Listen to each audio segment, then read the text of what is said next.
Oh, hello. I didn't see you there. Well, welcome to ISRA League's Grand Touring Championship, brought to you by the Z1 SimWheel LCD display software. Come see what it's got for you. It's got all these excellent telemetry and dashboards that you can use on your sim rig.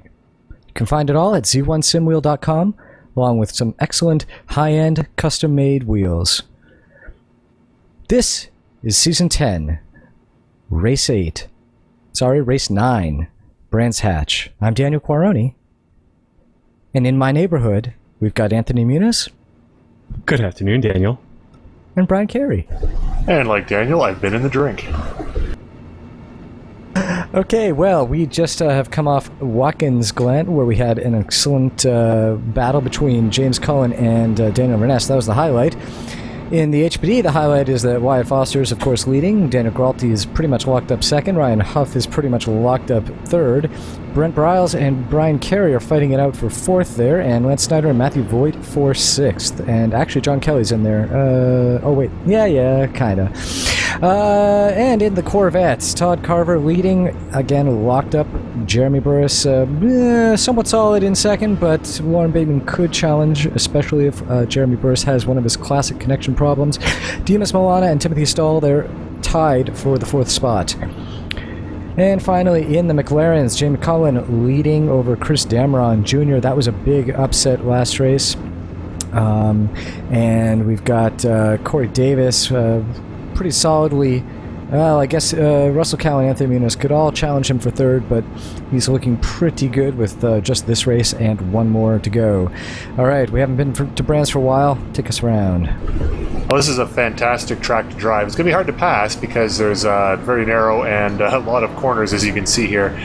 Even the corners, or at least I should say, even the straightaways seem to have corners, as there are a lot of elevation changes. They're up and down. Paddock Hill Bend is a uphill, downhill. Very downhill, bound down through Halewood Hill into the Druids Bend there, the hairpin. The long straightaway there, Hawthorne Hill, like I say, it's a big hill straight up to Hawthorne Bend, but there's not really much of a braking into Hawthorne, especially for the LMP, so it'll be hard to pass in there. As you can see all around the track there, down Dingle Dell, which is a crazy drop up in the corners there. It's just a lot of fun. All right, so for qualifying, Wyatt Foster on pole with Brian Carey sharing the first row with him, Mike Young and Ryan Huff on the second row, John Kelly and Daniel Gralty on the third, Lance Snyder and Matthew Voigt on the fourth, and Victor Beltran and Tim McLeish on the fifth row, rounding out the top 10 for HPDs. And in GT1, Dimas Milana took the pole just in front of Todd Carver by 1/10 of a second. Mike Kelly and Daniel Buck will be on the second row with Lauren Bateman and John Kuslin on the third. Marty Jeffries and Chuck Chambliss will be starting on the fourth row with Timothy Stoll and Stephen Clark on the fifth. Sure is faster when you don't call out the times, huh? Yeah, we got Chris Damron Jr. taking the pole in the McLarens, about 2/10 ahead of James Cullen alongside him in the front row.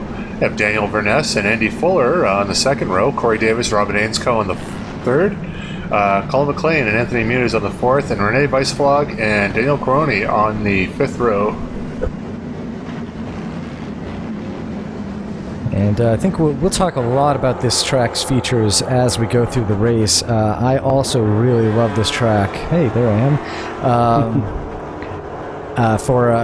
It's blind corners that just feel so good when you take them right. You have to start your turn way before the corner, and then when you're into them, you just get it spot on and you just go through them. But really good flow to it. Really great flow, yeah. We've got an hour 10 on the clock. The pace car is in, and now it's all up to Wyatt Foster to get us going. And there he goes. He crosses the start finish. The clock is running, and Ryan Huff spins, goes wide.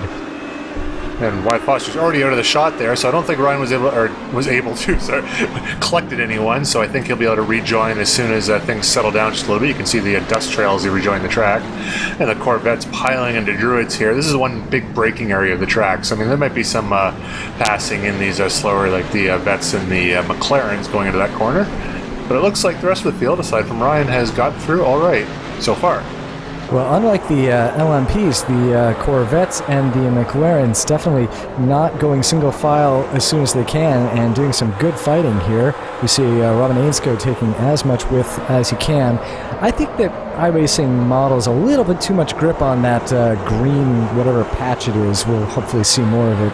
I don't really know what it is in real life. AstroTurf? I think it's like kind of like a concrete, just painted concrete they have there. I think it might be different for each track, but having not installed it myself, that not being my job, I guess, I'm not exactly sure what they use here at Brands Hatch. But Dan's right, it does seem to have a little bit more grip than you'd expect, but that being said, I do see some of the real guys get on that and not spin out every time, so I assume it has some grip. Not insignificant.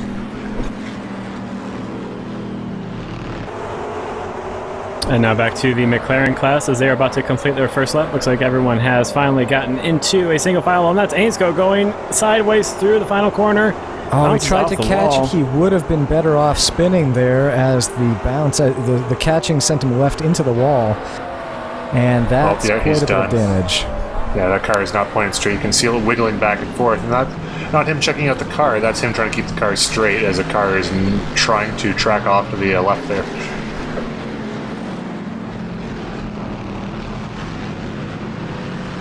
Close fight here in the Corvettes as they fight for third place. Mike Kelly, or fourth place rather. Mike Kelly trying to hold on. Oh, and John Kelly running wide, heading down into, what is that? I believe that's through Dingle Dell. Well, I figured he would have had someone to his right there. He lucked out there. Oh, yeah, over under. That's Dan Gralty. There it is. Actually, I should whip up a track map here, because even though looking at there, I'm still pretty rusty with the corner names. And Bateman is off the track. It looks like Kelly's going to retake the place. Same place that John Kelly went off, ironically. I'm sure why it's ironic, because Mike Kelly stayed on. It's easy to do that pretty much in any corner. Like I say, very narrow, lots of elevation change. And like Dan was mentioning at the beginning, you have to kind of start your turn in before you get to the corner. Or not so much before you get to the corner, but before you can really see the apex and where you're going. So it definitely feels like you're turning before you're actually in a corner. But it's kind of an optical illusion here at Brands. Yeah, I mean, a lot of it is definitely the hills. As we just went over a hill in Daniel Verness's car, you saw that he started turning in, and then you can really see the rest of the corner, because half of it is hidden behind the hill, behind the crest. What we really need here... Oh, Daniel Verness getting up to... I don't know if that was contact or if he just locked the brakes, but... Well, no, it looks like he got loose contact there with Andy Fuller slowing down, made a little contact to Andy Fuller, but because he's in the middle of the corner and he had to get off the gas not to slam into Andy Fuller, that really unloads the rear tires, and that's what happens.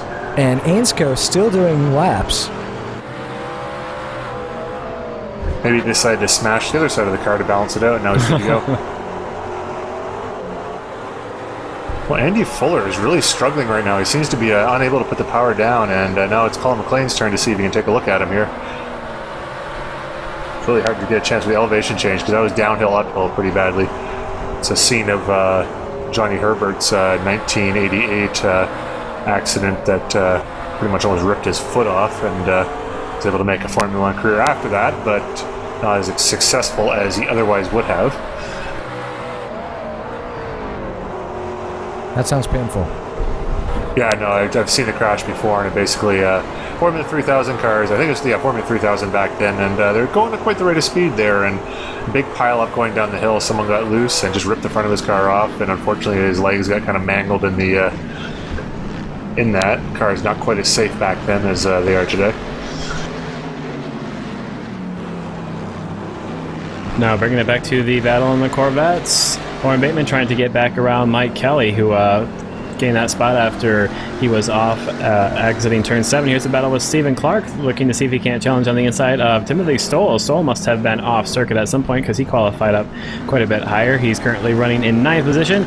Clark also losing out there to Jeremy Burris, who was able to get around on the outside. Just got the power down better, exiting the turn 4 down into Hawthorne Hill. And now they make their way through turn 5, and this was still a battle for 4th place as Bateman is making up some of the time he lost to Kelly, actually exiting that corner right there. I'm just getting my, that's Sterling's Bend turn 8 there. Only 9 official corners on this track here, but it definitely seems like a hell of a lot more than that. Yeah, a lot of names as well. So I kind of really do like that. I mean, that's adds a track a little bit of character. I mean, and also, I mean, these are named after primarily of Formula One great drivers here as we're going through Paddock Bend. That turns into Halewood's Hill, which is, honestly, I don't know who Halewood is, but I think he's a driver of some sort. Druids Bend, who they were through right now, that's just a name here. But now, we're back up to the McLaren, so we're back to Brabham straightaway, which is, of course, named after Jack Brabham.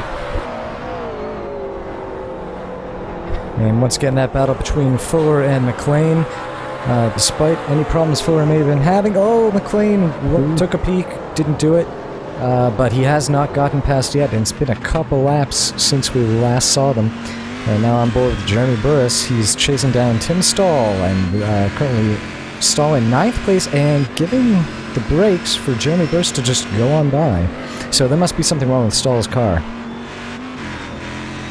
That was kind of strange there. I know it looked like he was kind of struggling going up the hill there, but I didn't see any particular problem, nor did we see it on the screens here, so...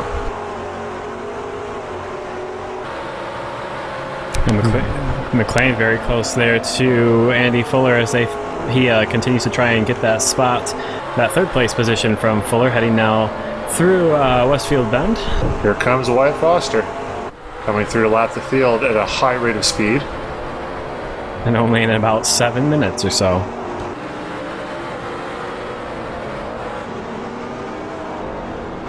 And the battle not too far back from Foster, actually. This is Brian Carey, and he is trying his best to hold off Mike Young. Carey a little bit slow off the corner as he was getting past that McLaren, but he manages to hold on to that 2nd place position. A little bit more traffic here. Should be able to get by at least 2 of them. And we'll jump over to a battle in GT1 between Dimas Maulana, who is running in that red Corvette, holding on to the 1st position in class, and Daniel Buck just behind in the number 10 yellow and black Corvette. Yeah, Buck had a great run there, but just no space to make a move. Yeah, I'd like to point out how hard it is in an LMP to get around this slower traffic. It is just... because the cars are twisting and turning all over the place. You really got to make a run on them. And no, was that Buck off? No, that was Buck. That was Buck off, yep. Once again at that same corner that's just been giving people problems. So far, I was going to say all night long, but it's only been 8 minutes. Buck Futter, that was a hard hit. He probably said something along those lines when he did it, too. And Buck into the pits. Yeah, that was a pretty heavy impact he had there at the exit of turn 7, so I don't think he'll be able to challenge for a top position in GT1 anymore. It's pretty competitive. On board now with, we were on board with Chuck Chambers real quick, but we'll go back to the battle for P2 in the prototypes. Brian Carey still holding on to that position, and he's getting by Damron, who is currently leading GT3. So that's all the McLarens lapped for now, but they've got the Corvettes coming up not too far in front of them.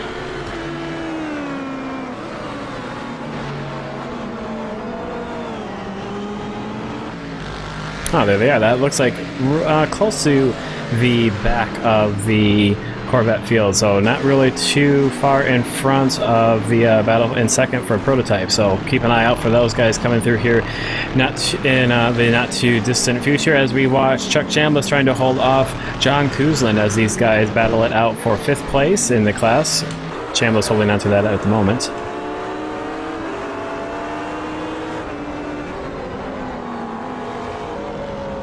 There's a vice flight going past our colleague Daniel Coney, who's taking the alternate line through. I think that might have been an emergency stop, actually. Yes, it was. Oh, that's right. I forgot about that. Yes, unfortunately, I got spooked by an LMP making a close pass, and I pulled my wheel right out of. It's got this square tube, steel tube that you walk down with the screw.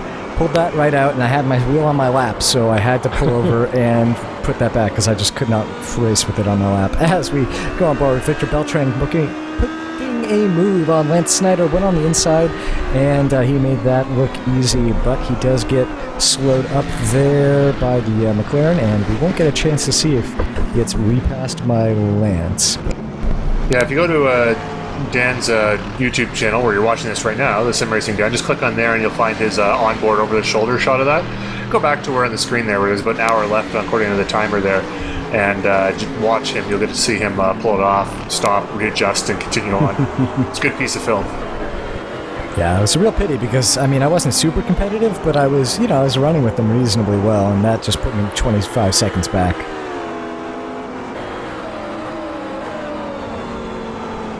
Back to the old classic Tim McLeish Lance Snyder battle. It's been a while since I've seen a good one of these, and on board. See, this is where it's getting really tough. McLarens aren't too bad to get around because you can get by them on the straightaways. Corvettes, hard to get on the straightaways, so you really have to get them on the exit of corners. We've got Victor Beltran losing some time there behind Colin McLean, and it's going to allow Lance Snyder to bunch up, but really, it's just bottleneck. Oh, he tries again. McLean holds on to it just barely. That was a great job by McLean to not spin the car. Called a Scottish slide right there.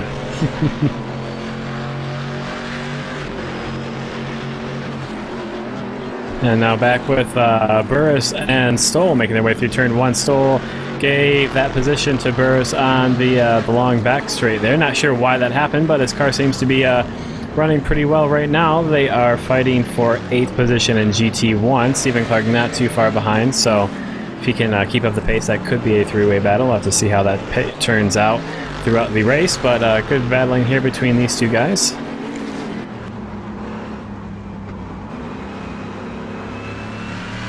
Stoll gets a great run exiting turn 4 is down the long back straight. He's going to be on the outside going through Hawthorne's Bend, so it's going to be make a difficult to get by, but if he can drag past Burris, as it looks like he's done, he takes the apex there for turn 5, so that moves him up into 8th position.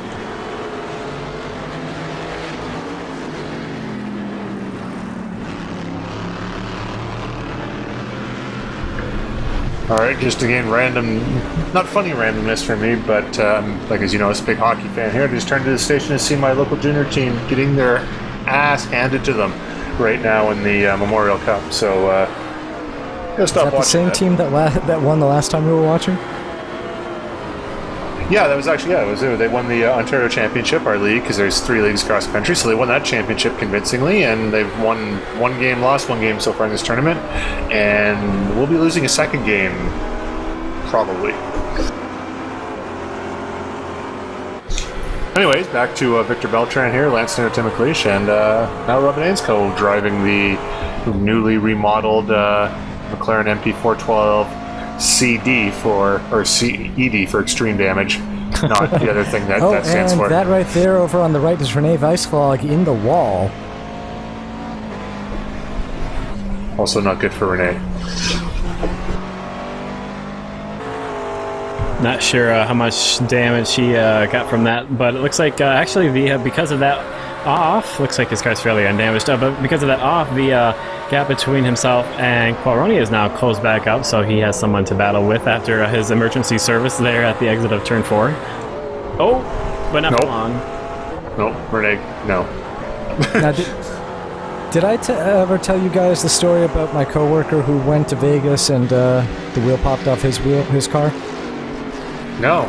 Oh yeah, so he went to some bachelor party, and I don't know, someone was loaded because it must have been really expensive, but they did this like 3-day, oval driving experience in some type of open wheel car, and So the Derek Daly driving experience? It might be, I have no idea. But as you know, they take the wheels off and on to let you get in because otherwise you can't get into the car.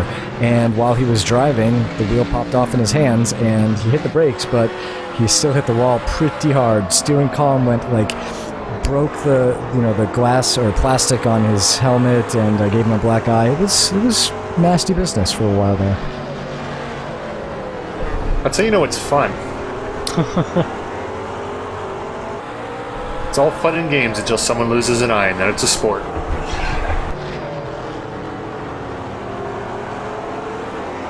Yeah, they're at Kaiser Rennsport battle here with Andy Fuller and Corey Davis chasing him down. So Andy Fuller is... Oh, no. This is not a good day for Rennsport as yet another car spins. I think Anthony's still in there somewhere.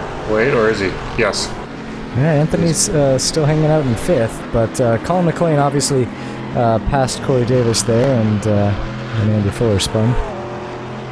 Or rather, passed Andy Fuller, and then he spun later. And we are looking at number 6, or 6th place rather, Chuck Chambliss, and Marty Jeffries behind him. Marty getting a good run on the inside. He's going to try to do it under braking. He's got it easily, no problem. I wouldn't call that easy, but that was definitely a clean pass by Marty Jeffries. Oh, but Chuck Chambliss coming back, but I don't think he's got it right there. I was thinking about Druids being a 180-degree hairpin. When you get to the inside, it's kind of hard to do the over-under because you both have to slow down a lot to get around the 180 degrees of the corner there, so a chance to cut underneath someone. Yeah, but all you can hope for is that because there's a left-hander coming up almost immediately, that the guy on the inside can't get the power down and you're able to stay just close enough alongside that he can't cut in and you're able to take the next corner.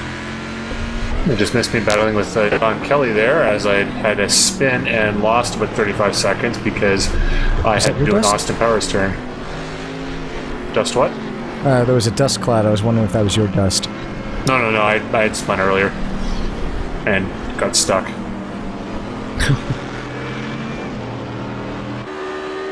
On board your car, the front nose of your car right now. So you're battling with who's that? John Kelly, trying to fight your way back up through the field. You've got 35 seconds back from Wyatt Foster at the moment, and about 25 seconds back from Mike Young, which is, I believe that's where you were fighting before you had your Austin Powers turn. Indeed it was. Yeah, it looks like there's a little bit of concrete there, maybe some grass poking through the concrete. Got a good close-up view of that. Oh, look at that. That was a nice little dive there on the up on the inside. Don't think it was really poor position there, but yeah. No, that was just where the car went when John slowed down. This, though, that's definitely intentional. I have to say, for those viewing at home or whatever, that wasn't a brilliant driving maneuver by me. That was John being gracious, and I think he was scared that I was going to run into him, so he let me by. I'm back with Chuck Chambliss as Marty Jeffries runs wide going through turn 4. Marty does all that work, makes an awesome pass, and then just goes wide and lets Chuck for the no, after you, sir maneuver. Okay, now watch here. Oh, we weren't on board long enough. Well, he was slowing. He was cutting inside for traffic anyway. Marty Jeffries didn't expect him to have to slow down quite that much. Almost got into the back of him, but didn't. And Marty Jeffries now, well, I guess Chuck said, no, really, go ahead. No, it looked like they were in the onboard. They had cut the corner there, so he had a slow down penalty. Yes.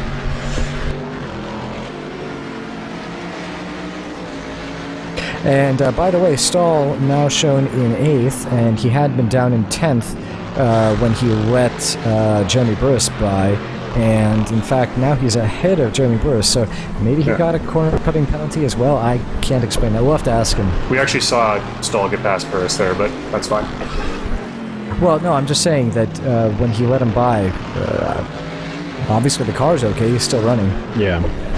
I know, but then afterwards we saw Tim repass Jeremy going down into Hawthorne's bend. Interesting that he would have a slowdown penalty at that area of the track. I guess maybe corner 3. Right there. Because he was Stoll, because he was slowing down on the long straight. Yes. So it's a bit difficult to get a corner cutting penalty in those first couple of corners. So I'd be interested to see how he or why he had to slow down there. Oh, and it looks like someone else had to slow down there. That's Victor Beltran. Lance Snyder will be making a pass because of that. So that moves Snyder up into 7th position now. Is that Marty Jeffries going off the track again after having got past Chuck Chambliss? It certainly is. Come on, Marty, let's go. On board with Robin Ainske. Oh, look who's up ahead. Is that Anthony? That looks like Andy Fuller. Andy Fuller. Andy Fuller. Haha, I'm still okay. Yeah, so I think Andy finally found the speed back at this track. He was struggling with McLaren being a front runner in both our GTC and the LMP, as well as a 2-time champion in the Grand Prix Championship in the Williams FW31. But finally starting to find some speed in this McLaren here. Unfortunately, that speed comes along with spins. You hear the wheels scrubbing there as Marty struggles to brake and turn in at the same time. Right there, a very tricky corner. You never feel like you're taking it fast enough, but then when you make it faster, you always go wide, so you just can't win. Oh, and Bateman very wide, Yes. exiting turn 7. Just keywords, wide, Yes. fast, backwards. Spin. I'm wondering how much of a blue flag might have been weighing into that. He may have been slightly distracted and or giving some space. Yeah, that was circumstance there. It looked like, I think, was that Andy, I think? Yeah, it was. Okay, yeah. Trying to not get in people's way, but really, aside from making his car disappear, there's not a lot he can do there, and he's got to take the corners, so... Yeah, it's very difficult to run offline through that section of this circuit and, try and get the inside line to one of the faster classes. Well, that too, and also the fact that because the corners are going left, right in a lot of places, that, I mean, you give the inside to someone on the one corner, but you have another car coming up behind you. Now you're on the inside, and you're trying to give him the outside. Carver's looking in bad shape here. Yeah. He must have had some contact. Yeah, he's very slow down this straight, and that car did not look happy as he Wait a was second, making was that his the way first through time we saw Todd Carver? turn 4. No, We saw him once before, but yeah. Oh, there he is. Yeah, very slow. And okay, now we're going to watch him It's for a the bit. Todd Carver show. He's not even racing. He's literally going with 20 kilometers an hour. Well, the reason is that there he just got passed by John Kuzland. And Chuck Chambliss. And Marty Jeffries. And is there anyone else left to pass it? The director thinks that's interesting. Yeah, he does. The director clearly has a man crush on Todd Carver. Cyborg crush, if you will. Now we're with Jeremy Burris, and we're watching Jeremy because... He's going past Todd Carver. Past Todd Carver. There he is.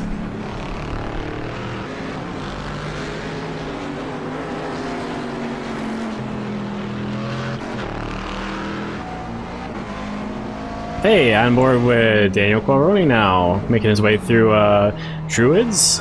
And he's got a white McLaren up there, so that must mean it's Andy Fuller as these guys fight for, where are they at? 8th position in class.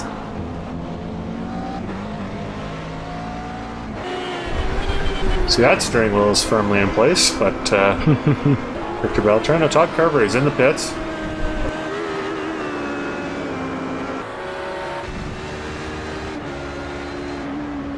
Ooh, thought he was going to go a little bit too quickly or too fast through that corner there, but he manages to hold on to it. Yeah, that's Sheen curve, and honestly, that's probably one of my favorite corners in the LMP because it's barely down, like dab on the brakes, down a gear, and just hold on because it doesn't look like it's going to grip, but more often than not, it does as long as you get the right line. But it is pretty a manic corner. It's very blind too. I think that might be the most uphill corner we have at this circuit. Just saying a lot because this is pretty uphill this track and downhill.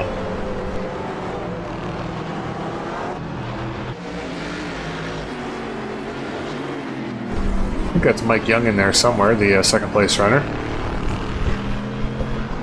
Yep, and he has a comfortable margin on either side of him. He's got 17 seconds going up to Wyatt Foster, but then about close to 9 seconds, about 8.7 seconds separating himself from Daniel Galti in 3rd position. So pretty comfortably set in 2nd position at the moment.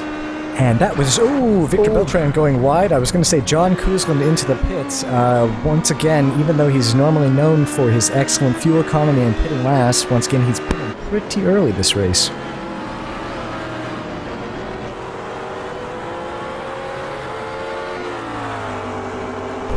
Well, in the background, I also have the Toronto Blue Jays Tampa Bay Rays game on, and the Blue Jays also suck.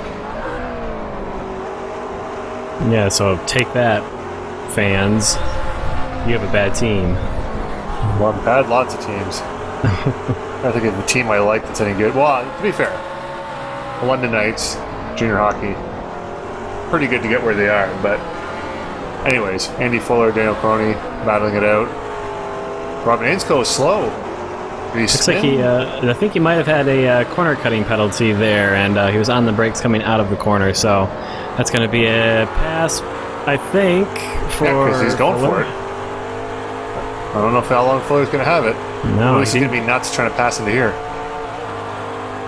Ainscoe, remember, battling damage, and he's running very wide. Let's see if Fuller was able to get an undercut of some sort. It's coming off of the corner. Doesn't look like it. No, he wasn't. Also, Quaroni very close as well as they head through turn 2. Got a LMP and a Corvette. Ooh, Fuller off a little bit wide coming out of the corner. Manages to save it. And looks like both of the lapping guys will be able to get by without too much of an issue. Oh, but Quaroni runs wide as he leaves room for... Try to take the Indy circuit there. Yeah.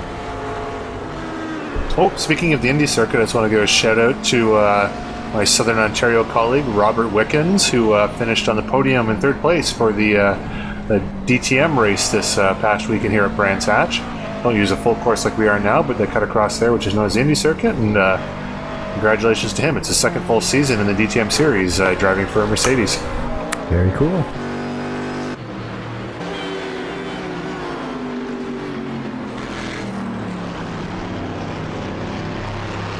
And there is Todd Carver exiting out, so his car has been retired. That means he will finish in 10th position. So, don't think that's going to affect the points all that much because he was. Demas is in 1st place right now, so. Yeah, but he has a pretty sizable gap between himself and Carver at the moment. So he was really Carver kind of needed the opposite to have, or their roles to be reversed for this race to have a chance at pulling those points back up a little bit. But speaking of points, Damron Jr. currently leading the race ahead of James Cullen. He's entering the race 20 points behind. Now, this is only going to be a 2-point difference, so it's not going to be good enough. He needs Cullen to fall way, way back in order to have any chance for the championship.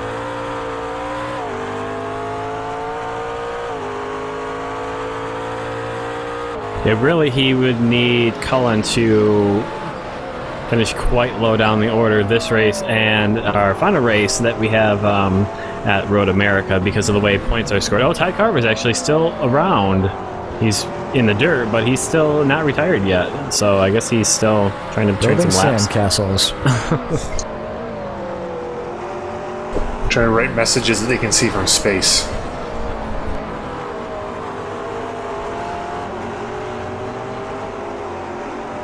But yeah, as we watch this battle between Ainscote and Fuller as they fight for 7th position in GT3. It's just I was pointing out the way the points work. We don't have a minimum distance requirement or anything like that. If as long as you're in the race and you're in, I believe it's the top 16 positions in the class, you will score some sort of points. So with the most cars per class only going up to 11, which is the GT1 Corvettes, you're going to score a fairly significant amount of points no matter where you finish. So that's the reason that Cullen needs Fuller nearly losing it through turn 3 there. But that's why Cullen is fairly comfortable with 2 races left and 20 points over Damron. Yeah, those guys have been pretty strong finishers this season. And, you know, in the lower standings, there's a reasonable chance, let's face it, that anyone might not finish a race. So a 20-point gap is not insurmountable. But when it comes to those guys, unless something really unfortunate happens, you're pretty sure they're going to finish the race. Yeah, it's actually a bit... I'm sure Damron was disappointed with last race at Watkins Glen where he wasn't able to finish. That's kind of where that big gap opened up. Ooh, as Fuller runs wide exiting turn 8. But yeah, that's kind of where that bigger gap came from. That really gave Cullen a lot more... he must have had two DNFs or something like that, because we do have the drop race, which would have allowed him to fill in that gap, but obviously he's had 2 problems so far this season. Yeah, and I can't really think of a race where Cullen has had some sort of DNF. I could be wrong, but one does not come to memory. Yeah, he hasn't finished first every race, but I think you're right. I can't remember a DNF, and that means that even if he fell out and just totally crashed and was out now, wouldn't even probably affect his points that much. Ooh, Fuller, good under braking there over Ainscough as they head through turn 4. Pulls right up on the back on the corner exits.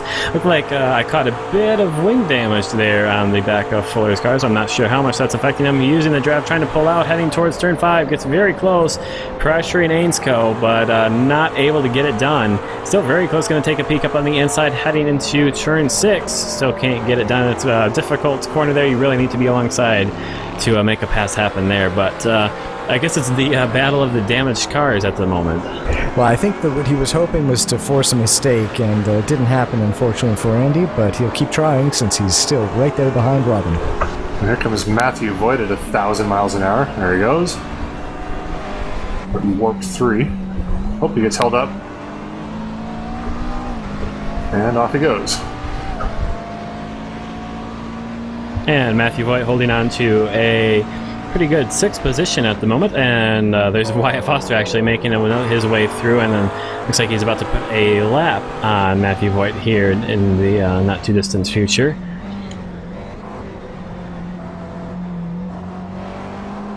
Oh, Fuller gets a much better exit. He's got the pass, no problem. Ainscough caught a little bit of the too much extra curb and a little bit of the grass as he exited turn 2, so he couldn't get the power down without really risking a pretty big spin exiting that corner. So slow on the exit, that allowed Fuller to get alongside and by, and you saw he didn't even have to leave room at the apex to get by. Ooh, and that's Victor Beltran, who's battling with Lance Snyder at, must be a little bit in front of him, I guess. Where is he at? Yeah, he's 7th and 8th. Snyder and Beltran respectively, so he's chasing Snyder as they make their way through traffic. Here's Stoll, who's moved up a couple more positions since we've last talked about him. He's up to 6th position, and he has Marty Jeffries about 1 second. Yeah, actually he can just catch his car there, making his way through turns 8, so not too far in front of him for Stoll's next target.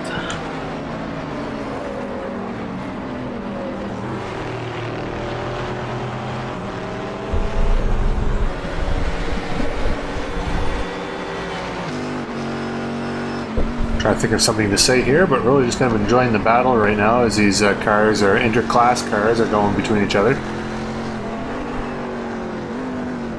Or underneath almost there, that was close.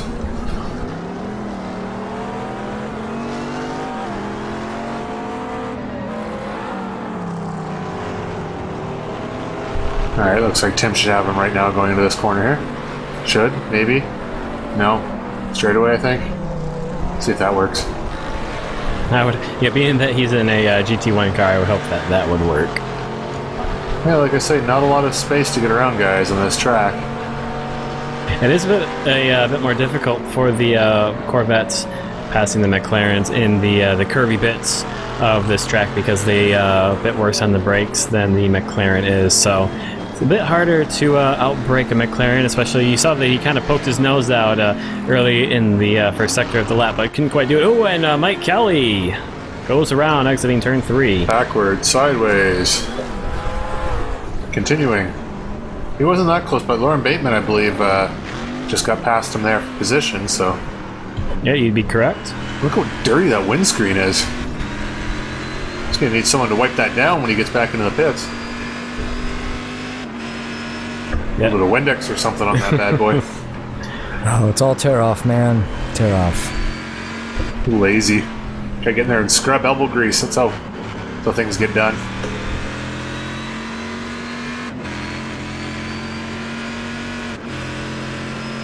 And John Kuzlin getting by, who is it? Stephen Clark, who is in the pit lane. Coming up at just about, oh yeah, there he is. And also Todd Carver is still in the pits. He's running in 10th, hasn't retired his car, but he has a... just in case Todd Carver groupies were concerned. Yeah. Has a bit of a couple laps to make up on Jeremy Burris. So really not fighting for anything at the moment.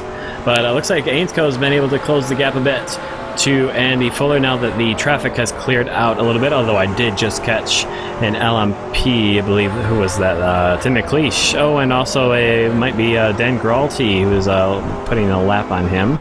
So a bit of LMP traffic will be coming through to kind of break up this battle, but it looks like their damage must have equaled their cars out somewhat, because they seem to be keeping pretty relative pace to each other at the moment.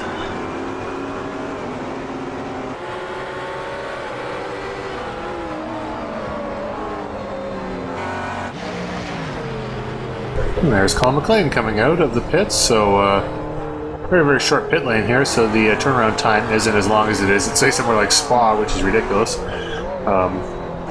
So he comes out. Was that just Andy Fuller that just went by? Yes. And Robin Ainscough. Okay, so this is where McLean is, so let's see, right at the halfway point, let's see what he can do here. Might take care of Ainscough right away, like down in turn 3, let's see.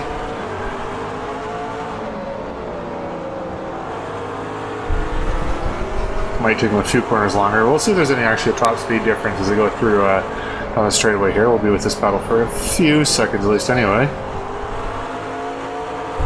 Yep, he's got a good run here. I don't know if it's going to be enough to get by, but definitely through onto the Hawthorne a little bit faster.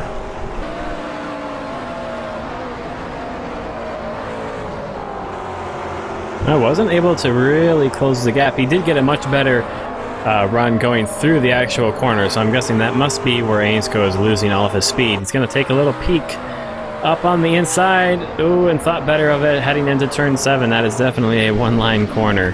And keep in mind, Colin doesn't know that Ainscough there might be damaged. He just sees the car up ahead of him, and so I mean, where he might be able to take a dive up the inside and get by no problem. He has to be a little bit more circumspect and not risk ending his race right there. Yep, and he had a fairly comfortable gap between himself and the rest of the field. He kind of had separated. He had a fairly large gap on either side of him when he made his pit stop, so he doesn't want to take too long trying to get past Ainscough, but he does have a little bit of breathing room. Oh, and both guys getting a little out of shape, but Ainscough more so as they made their way through turn 2, and that was good driving there by both of them to recover and not run into each other. Actually, although my ball team might be losing right now, I just saw a guy in the stands drinking Muskoka Cream Ale, which is a delicious beverage that I must say a little better than Steam Whistle, because Steam Whistle, you failed me up to this point. I haven't seen any of that, and I'm going to start plugging beer that I actually drink, so haha.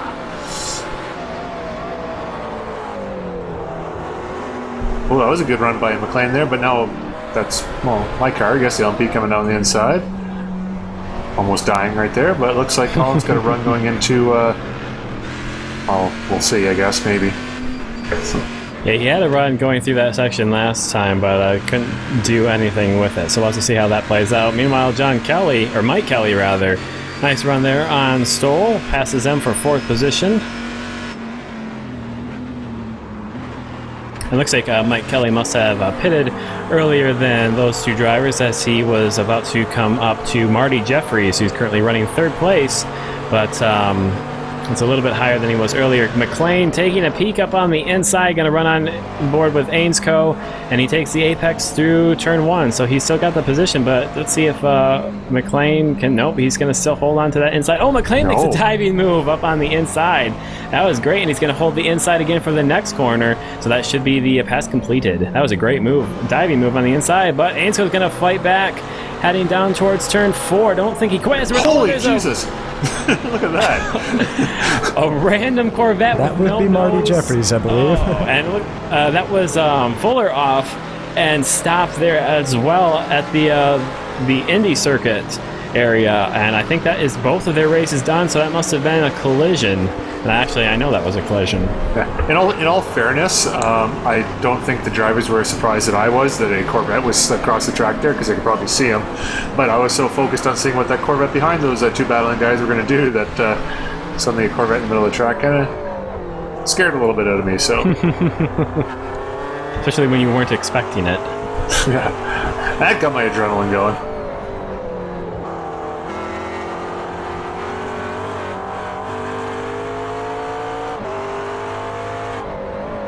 This is Anthony Muniz up ahead of Daniel Verness. Now Daniel Verness behind Anthony Muniz. This is a battle for 3rd place. And now Tim McLeish looking up at... Oh my god, I'm busy. The camera switched about 8 times the last 3 seconds. Anyways, he's chasing down Victor Beltran. Little problem with his gears there. I don't know what's going on. And I think that might be... Oh, no, that's not Lance Snyder because he's in the pit lane at the moment. So it's just these two guys battling it out at the moment. I thought I saw another LMP, but I did not. That's... is that Renee Weissflog? Yep. Pulling out of the way for those guys as he's not really in any sort of battle whatsoever at the moment.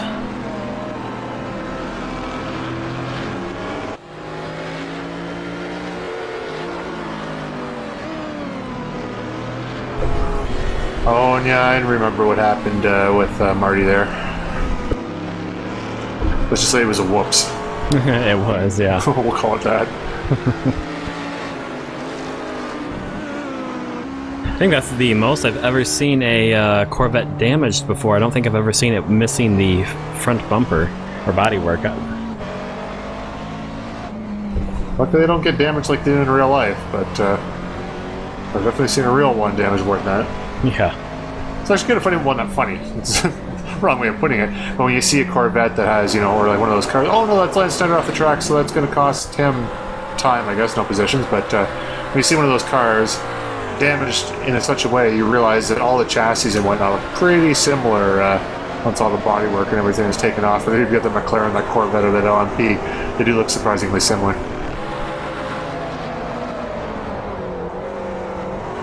Yeah, it is kind of depressing when you think about it. I don't know, maybe depressing is the wrong word, but that the car underneath... Oh, Verness. Oh, I think that was both of them. Sorry, that was Muniz. That was Muniz. That was Muniz and Verness, and... Well, obviously, Muniz off. I think Verness went off on the inside. He's probably got a better end of that stick, though, and was able to continue quicker. And there he is, in fact. So was that race-ending damage, or were you able to continue, Anthony? No, I was able to continue and get it back to the pits. There wasn't a whole lot of damage on the steering. Was a bit, off center as it tends to get, but the car was still drivable.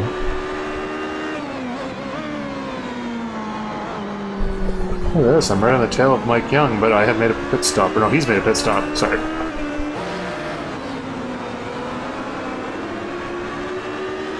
And, well, yeah, I have to imagine that Mike Young has yet to pit. No, he just pitted. Mike Young just pitted. Okay, so this isn't actually... Oh, you have not. Okay, that was what I was trying to figure out. Okay. Oh, the ugly iRacing helmet that I got there. I gotta fix that for next season. But next season, nobody will see it. Well, if we go on boards. No, not even. I don't think you see the helmet of the McLaren drivers, do you? Pictures? Verness! Having trouble giving space on the outside there, and gets loose. It's because you didn't have anyone to dive bomb there. Tim McLeish actually has really closed the gap here to Victor Beltran as these guys fight for 8th position. A couple of Corvettes who I think are battling. That is... oh no, that's Todd Carver, never mind. And that's not even a Corvette in front of Carver, so ignore everything that I said just there. I wasn't even listening, so that was easy enough to do.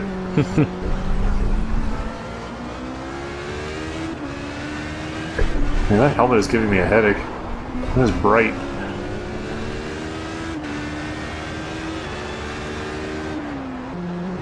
But yeah, you can actually pull, just, you were wondering if you could see the helmets in the McLarens, you can pull the camera back just a little bit, and you can get a nice side shot of whatever design is on there. Yeah. I'm going to make up a new one anyway. Well, I mean, it'll be the same basic design, but just, see it.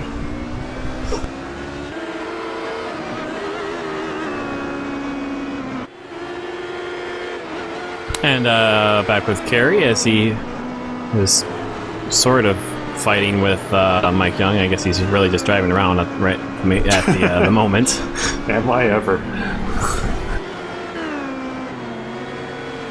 Will he make a pit stop this time by? We won't ever find out until the graphic comes up, because we're switching back to some guys that are actually having a legitimate battle. We're following or focusing on the car of Tim McLeish. We'll call it whatever sort of battle you want. They'd call it legit, I'm sure. Very well. Oh, Todd Carver sighting. There he is, getting past. And there he is again. He's getting back into shot, and he's gone. And he's back. And he's gone. And Matthew Voigt's in the pits.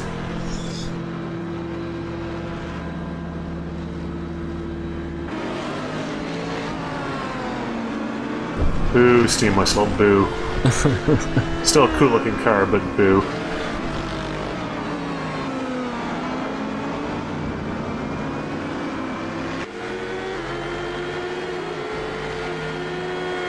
Well, Victor, these two guys have a long way up to Lance Snyder in 7th place, by about 15.5 seconds. So Snyder having a, how would I describe it? Pretty solid race. No, that's not really the best way to describe it. Consistent race.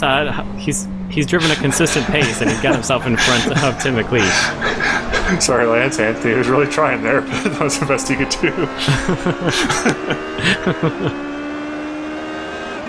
Ed Snyder still in the race, driving a car. And he hasn't crashed, so... And I don't think he's gone off, so... Well done.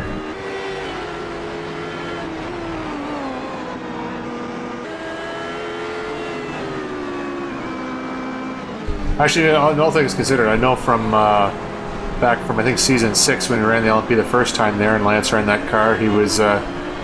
definitely not as consistent as he was now, but he's improved quite a lot, and he's probably one of the him and John Kuzlin. We don't see him that much in the Corvette, but I remember John was pretty steady, and actually I think John's pretty steady this season too. Just we don't get to see a lot of him, but Lance has definitely improved in that LMP, and will drive pretty much anything in this series, which is kind of nice to see. Yeah, sometimes being a steady driver doesn't always get you a whole lot of airtime. No. That's not what our director's about. Also, if your initials are TC, that helps a little bit. And on board with Anthony Muse, you can't see the helmet, but you definitely see his customized driver suit there, which is kind of cool. The Vodafone on the arms. There's a little bit of his face. In his, well, helmet face, I guess. Yeah. No, I don't like that either. Well, forget about what I was just talking about there, and watch Tim McLeish go through up into Druids here. That helicopter is flying pretty low, and I think there's some pretty high trees there, so I want to gain some altitude a little bit there, buddy. This guy is a pilot ace. He's doing all kinds of maneuvers to keep up with these cars. Okay. Random thought right now again. Oh, Stephen Clark is off the track, but random baseball thought again is Colby Rasmus has got a haircut, and he's got a wicked mullet with steps on the side of his head. I have not seen the likes of that in quite some time. I'm appalled and impressed. Uh-oh. Uh-oh. Oh, hopefully people don't turn off their sets right now, because it looks like Todd Carver is retiring. Nope, he's still going. Maybe not. He's still alive. And he's gone. Folks, we appreciate if you'd stayed with us. We still got 21 minutes and 30 seconds of excellent racing, and more steam whistle, which Brian no longer likes. Boo, steam whistle. Yay, Muskoka Cream Ale. Also, Kokanee Gold, which some friends of mine brought back from BC, and I had one during the broadcast here, and it was delicious. And that was Verness taking his usual line, and Muniz is back past. Yay. For 6th place. 1 lap down. Well, the leaders have not yet to pit the top 3 cars, which is currently Damron leading that class. He's got 10 seconds, or about 9.5 seconds rather, over James Cullen, who has a long gap over Corey Davis, but I think Davis has made a pit stop. So the top 2 guys have still yet to pit.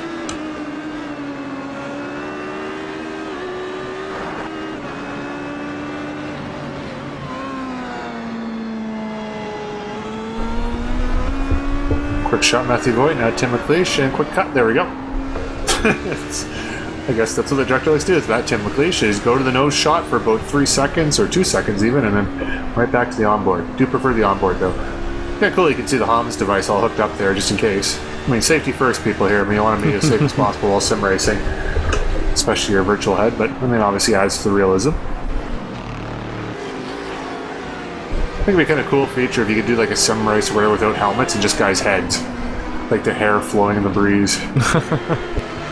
In most people's cases, some of our iRacers don't have a lot of hair to flow in the breeze, but.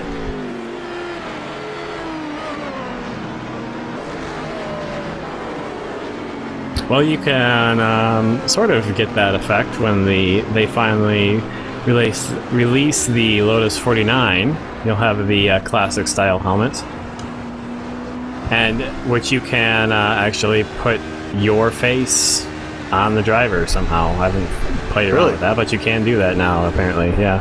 I've done that in FIFA before on my PlayStation. It's kind of freaky, actually.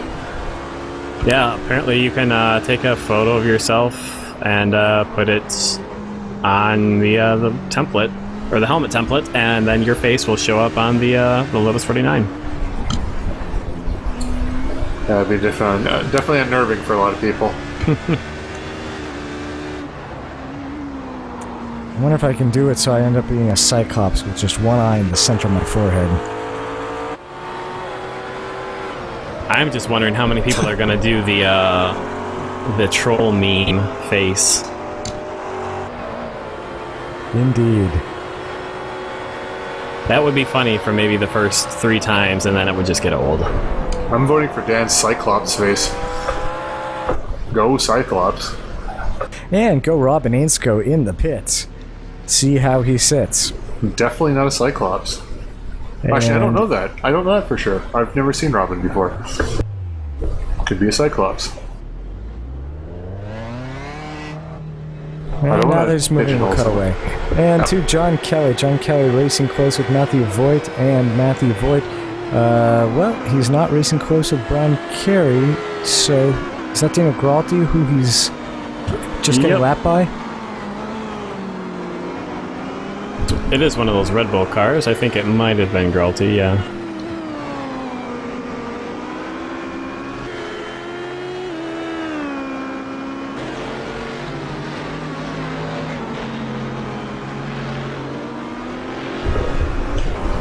Very off camera, I am yawning a lot right now, so I'm trying not to keep the mic as much, but I get to see Tim McLeish making his one and only pit stop.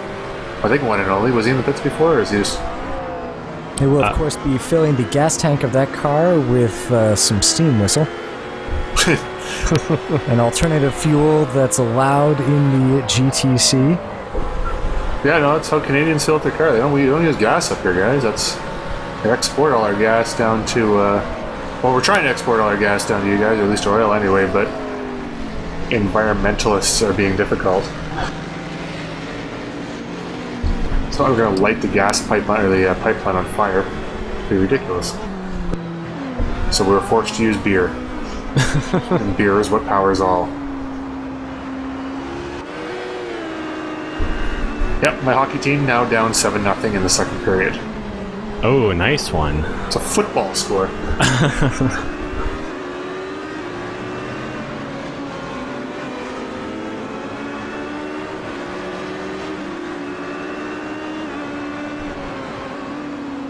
And Matthew Voigt and John Kelly having a good battle here. Don't always see these two guys fight it out, but Matthew Voigt having a solid race so far, holding that 5th position. And looks like Brian Carey has managed to, because he's already been in the pits, so have they. So Brian Carey's moved his way back up into 4th position, and he has a long 36 seconds over Voigt. So that's some pretty good pace there being shown by Brian Carey. But he's still roughly 17 seconds back from Gralty in 3rd. So with 15 minutes left, unless there's a problem from Gralty, that's probably going to be how they finish. Oh, John Kelly is all over the back of Matthew Voigt. They're going underneath Mike Kelly. Oh no, this is not going to be good. 3 wide. Where is it? Wow. That was beautifully done to get John Kelly up on the inside going for turn 2. Voigt very wide, does Wow. keep it on the track, but that was a pass made there. Voigt looked like he might have been able to get a better run out, but it was kind of blocked up behind Kelly's car. Gets a better run going through turn 3, though. He's going to peek up on the inside for turn 4. Can't quite do it under braking, though, and that moves John Kelly up into that 5th position. But John Kelly had to check up as he was going around Daniel Verness there, so Matthew Voigt's going to be... Yeah, slipstream really does nothing here since there's not enough room to really get it going, but man, this is a good battle. I'm watching this LMP battle here. I really wish I could watch more LMPs around this track. It's super fast as it's like Anthony Muniz lets James Cullen by. You know, he's got the LMPs coming up on him and he's going, what the hell's happening? And then it's all over just as quickly as it started. The director wishes more LMPs would drive and race competitively. Oh, him and me both.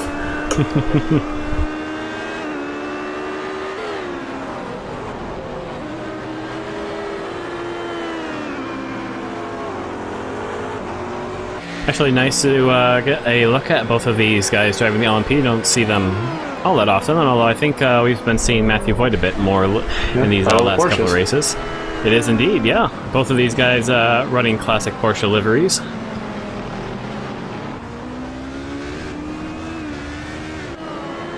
The Porsche, I can never figure it out. It seems like it go either way. It is Porsche, yeah. In German, it's Porsche, but people do say it Porsche. Also, acceptable alternatives, pork or porca. How acceptable are they? I think they're acceptable to everyone who doesn't own one. That's what I was saying. It's like, it's okay. It's a nice pork you got there. I'm just thinking I'd get punched. And I don't think Dan's all that concerned about that. You getting punched? Not at all.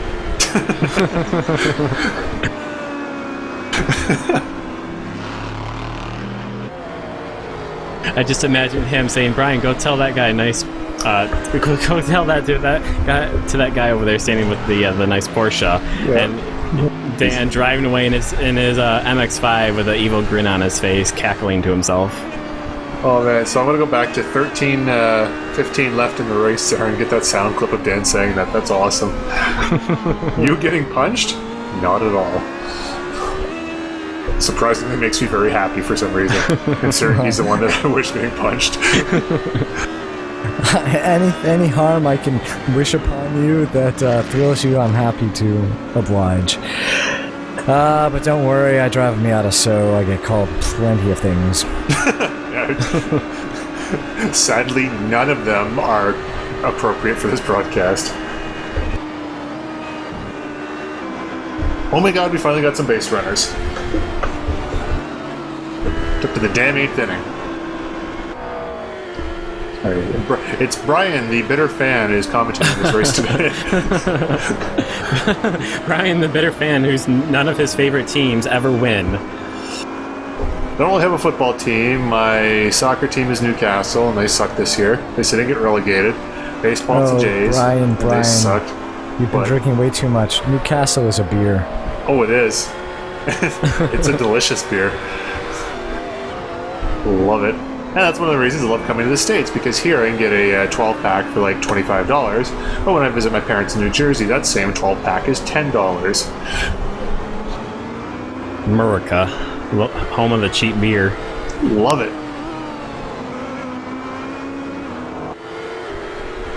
Some of the beer is pretty crap, though. I'm gonna be honest. Does it taste the same? Because I know that No, it's the same stuff. Is it? Okay. Yeah. I didn't know if they did regional brewing or something like that. I know some places or some breweries do that sort of thing.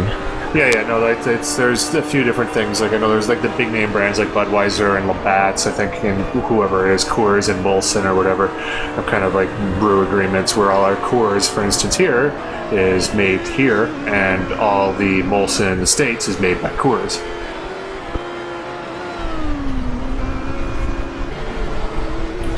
And also a lot of the fine Anheuser-Busch products is made just outside of the Newark airport, as I was able to watch while being delayed on the runway for about an hour and a half this past summer. Just staring at the Anheuser-Busch plant. And speaking of which, okay, so now it's Todd Carver's show. We're going to be at the Matthew Voigt show for Was it 6-7 minutes, something like that? Watching Matthew drive around, which is good, because it's an LMP and it's a Brands Hatch, which is really cool. But so I just want to make sure that I'm not missing any action while randomly talking about beer, as it does tend to happen during these broadcasts. Well, John Kelly up ahead is getting way held up by that Corvette, and that gives Matthew Voigt a great closing opportunity. And you were talking about it earlier, how hard it is to get past the Corvettes. Looks like this one's not letting him by. Timothy Stoll, no, not letting him by. And so that's Matthew Voigt right onto the back. Oh, alongside and almost running into John Kelly. Yeah, that makes sense. He's 21 seconds behind the 5th place guy and 40 seconds ahead of the 7th place guy, so... No problem, Tim. Just kind of park it right in front of those guys. That's cool. But it has closed up the battle we're watching on screen for another 4 minutes or whatever it might be. Yeah, that's Tim good. did that for us, man. Yeah, it's a public service. Yeah, this thing is getting boring.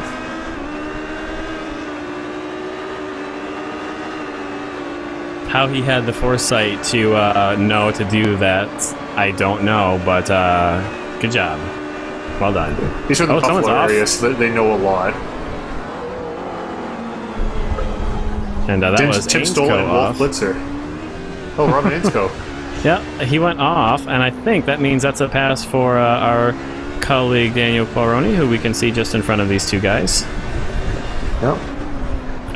Yes, it was a pass. Yep. So nice to see that. That corner there, in case you just didn't notice there, it looks like it has about 8 apexes. Like it's just a really strangely profiled corner.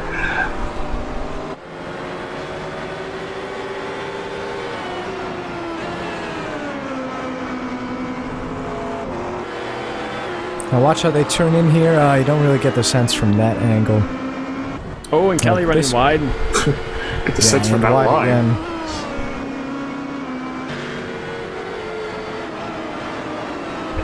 This is actually kind of fun to watch because, like I say, these LMPs, the corners are banked, cambered very nicely in a lot of places. So you just really have to. There's the racing line. If you look from a top-down sort of view, there's like a theoretical optimal racing line that you would expect to see. But because Brands Hatch and all the elevation changes, if you look top-down, you think these guys are taking pretty strange lines, but they're just using the contours of the road and getting as much grip as possible. And once you do a few laps, it does feel very natural. I think Dan was going on at the beginning of the broadcast. It's just it is a really fun track to drive in pretty much any car here. A little frustrating in the Skippy, the Formula 2000 car there, but it's kind of frustrating to drive that car pretty much in any track. Which I was going to say, isn't that car just frustrating in general? But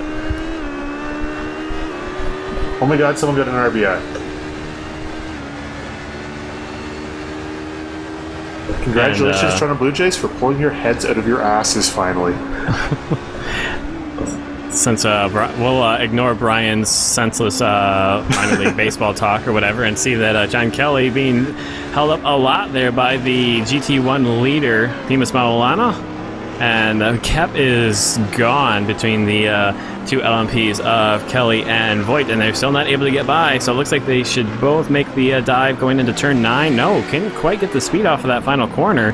They'll have it here going down the front straight over the timing line, but that's really helped to close the gap even more and see if Matthew Voigt can try and find a way through or past Mike Kelly. That's about the third time I've done that. Sorry, John Kelly.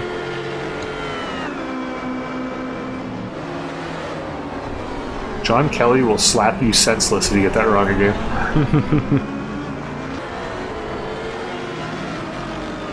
I don't think he would actually do that, but I thought it'd just be funny to say. Makes him seem more badass.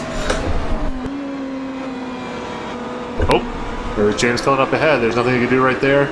Let's see if closes things up, but there's going to be no room for Matthew Voigt to get by, and really no opportunity for him to take advantage of that. No. Just making sure. A little bit of damage there in the back of John Kelly's car. Now looks like he made a little contact with someone. Oh, and we've switched cars now. We've gone to GT1. We're watching Chuck Chambliss and John Kuzland. Look at that. These guys fighting for 4th position in the GT1 class.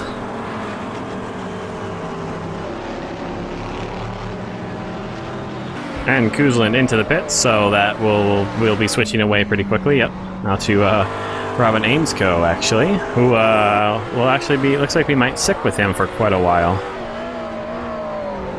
Not sure why. Looks like he's got Daniel Quaroni. Yeah, he's got Quaroni about 2 seconds up the road from him. So, sort of a battle. What happened to Kelly and Voigt, though? Oh, Matthew Voigt got past him, and John Kelly's now 7 seconds behind Matthew Voigt. I don't know why we'd want to see that position change places, because we didn't spend enough time invested in that battle to see that fall through. Bitter fan Brian has taken on to bitterness about the racing direction. Now we just need a silly picture of you to make the actual bitter fan Brian meme. I'll find one just with my hands in my face shaking my head.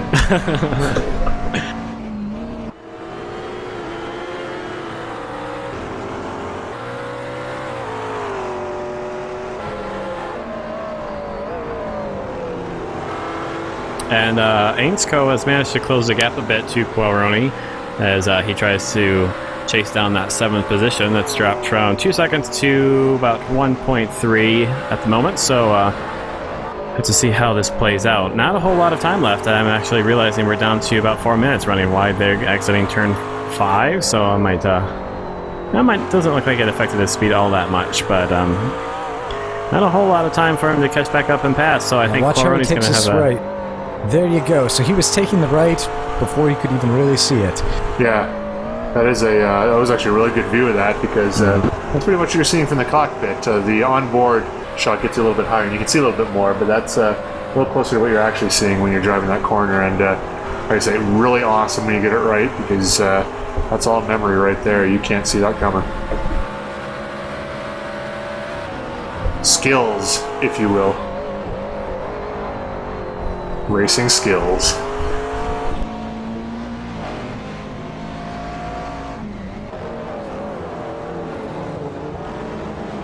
Another thing too, baseball guys, seriously, if you got 2 strikes on you and the pitcher has a few pitches to waste, might as well just take a big Paul Bunyan cut at it, because that's what normally works. These people all new? Well, it's minor league, isn't it? So, yes. No, it's the Blue Jays. 2-time world champion, Toronto Blue Jays. Oh, I thought you were watching something totally different. It feels like I'm watching the minor leagues, I'll tell you that right now. And this, fans, is why baseball is a dying sport. Spectator sport, at least. Yeah, dying sport. I'm teaching my son to throw a 100-mile-an-hour fastball so he can make $300 million like Justin Verlander or whatever the hell he got. That's probably why it's a dying sport. Yeah, med school? What? Screw that. Throw a fastball. Sit around 4 days out of the week. 4 days off, 1 day on. You're out there for a couple hours throwing a ball. Yeah, and race car drivers are just driving around. I mean, I drive every day. Yeah, I know, I love that. So people who are watching this right now probably aren't of those variety who like to say that, to which I would like to set them into a car of any sort, and, you know. Man, I'd like to just set them into my simulator for an hour's long race. Without crashing or anything. Have fun. Yeah. Speaking of not crashing. Oh. Good job, Anthony.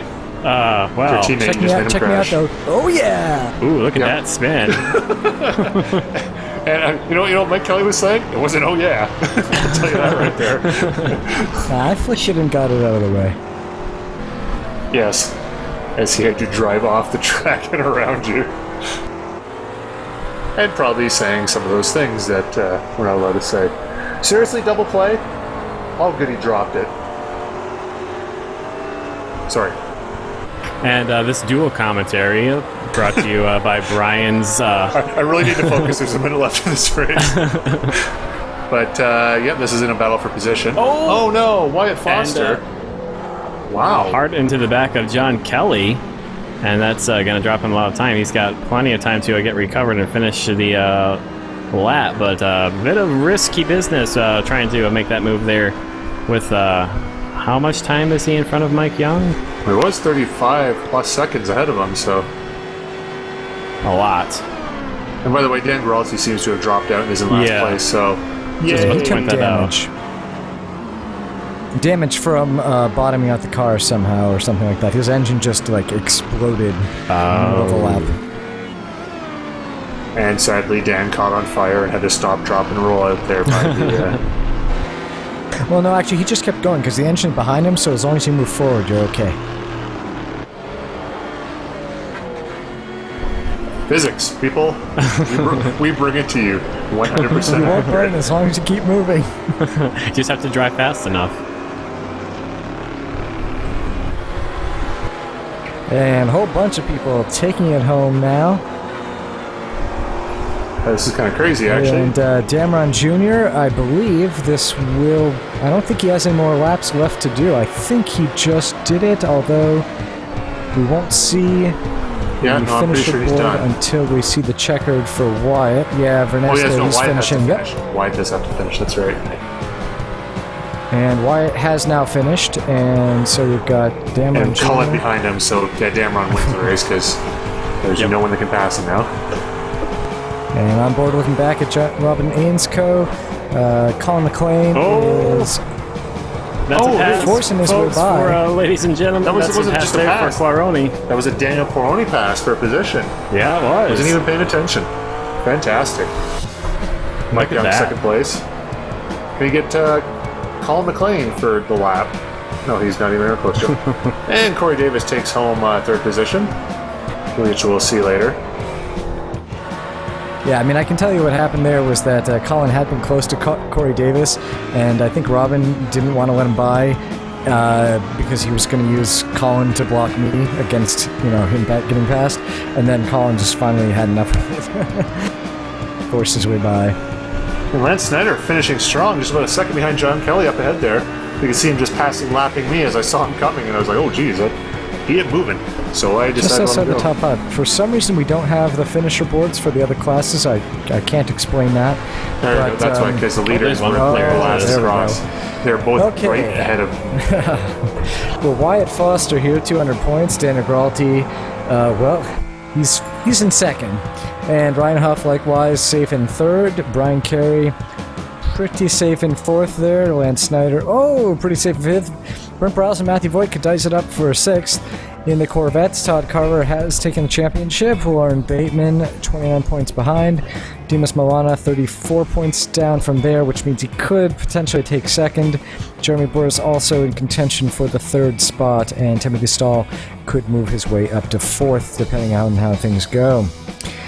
And in the McLarens, James Cullen, I think he's got the championship. Chris Damron Jr. did pick up 3 points there, but I don't think that's going to do the trick. Corey Davis safe there in third. Anthony Muniz and Russell Cow are going to fight it out for fourth over in Road America. And then Robin Ainscoe and... who was that? They're going to battle it out for sixth. All right, well, I think we're going to keep it short and sweet because we've got another race to go. Road America coming right up right after this. So thank you, as always, to Brian Carey and Anthony Muniz for their commentary, for the admins and racers here at ISRA League, for making this such an excellent, exciting racer on this very tight and tricky multi-class circuit. And thank you for watching it. We will see you again next time, which will be real soon. Don't forget to sign up for Season 11 of the GTC.